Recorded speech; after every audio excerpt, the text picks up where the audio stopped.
reflection ng ating politika sa ating bansa. Too late. Too late. At ito nga pong issue na yung pagcha-champion sa anti-corruption measure, hindi po bagay eh. Hindi bagay sa kanya. Sapagkat hinayaan niya na lumaganap ang korupsyon sa unang 3 bahagi ng kanyang termino. Sa unang kalahating bahagi ng kanyang termino. Ating siyang panagutin, and let's not allow him to be acquitted at least in the bar of public opinion. Again, he is equally liable. He is equally guilty, if not the most guilty. Why?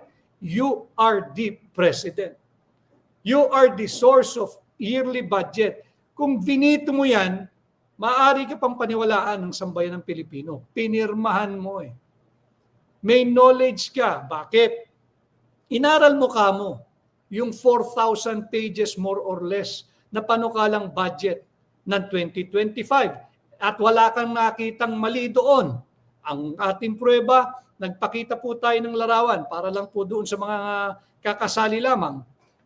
Malinaw po sa larawang ito eh. Kuhaan po nyo ng screenshot po ninyo. Nag-aaral daw sila eh, thoroughly reviewing, masusing nag-aaral. Nagsusunod po ng kilay upang pag-aralan yung mga panukalang 2025 budget bago niya pinirmahan. Pinirmahan niya eh.